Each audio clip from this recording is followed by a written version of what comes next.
Talking about the Verizon data breach report. And Larry Dignan, you're with us here to talk about this one. This is a whopping 78 pages long. So we're glad that you're able to summarize it for us, some of these key points. So just start from the top on, it just seems like the bad guys are winning, unfortunately, and CXOs are increasingly more susceptible. Why is that?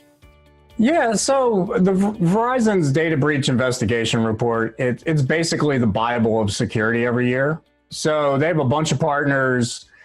These partners are everything from the FBI to security companies to enterprises that work with Verizon.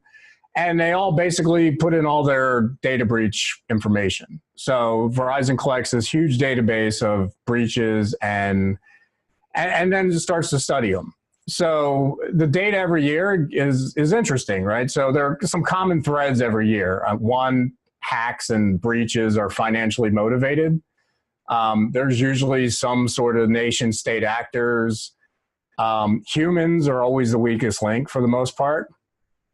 But this year has some interesting trends. Like, for instance, 23% of the breaches in their sample were nation state actors or parties affiliated with them. And that is up from 17% in 2018 and up from, I believe it was like 19% in 2017 or something like that. But either way, it's up a lot.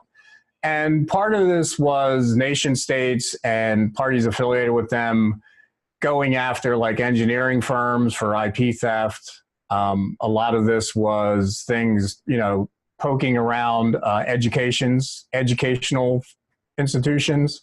And there they were looking for more like credentials, things like that to get access to the network. So the other trend that's been highlighted is a lot of the attacks in the last year have really switched to more like focusing on individuals and focusing on credentials of those individuals to get access to a network. Like it was before, they were trying to fish out entire networks and, map things out and all that. It's far easier just to target people.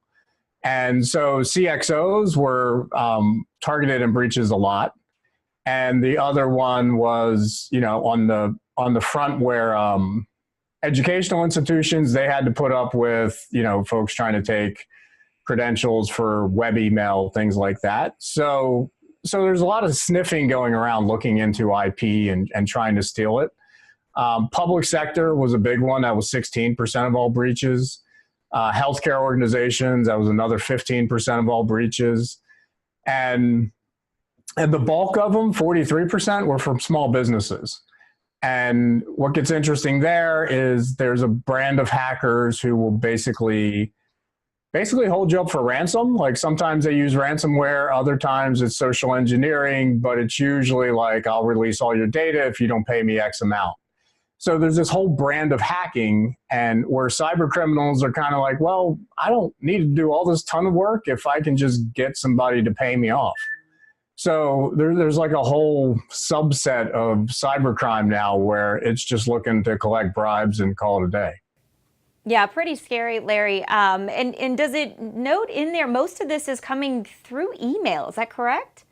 Yeah, email and social techniques.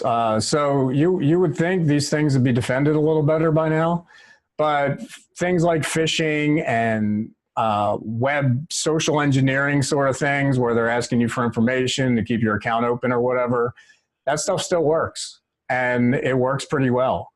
The other thing that's been highlighted is that, it's like in the retail space, it used to be point of sale, like the things you check out in at a register, they were vulnerable a lot and attacked.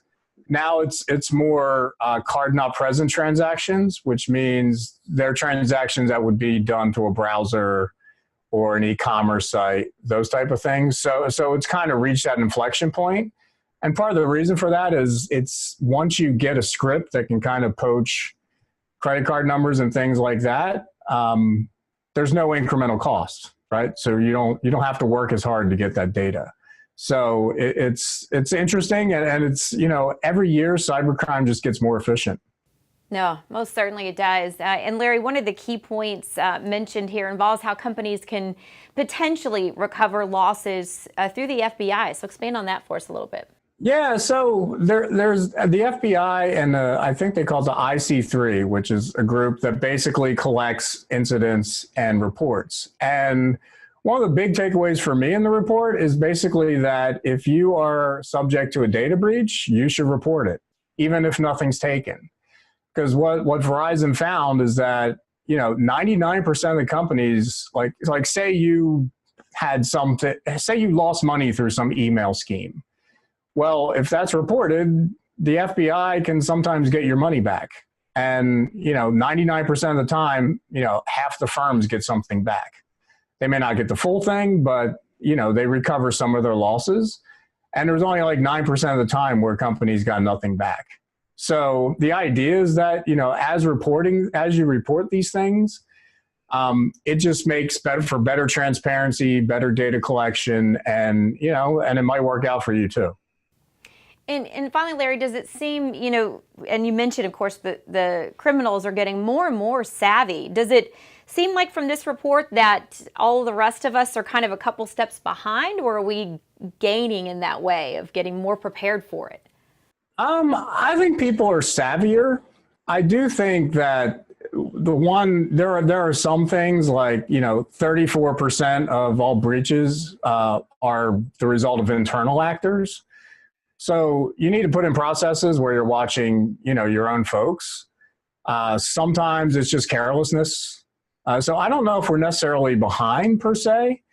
It's just that we just kind of leave the back door open for easy targets sometimes.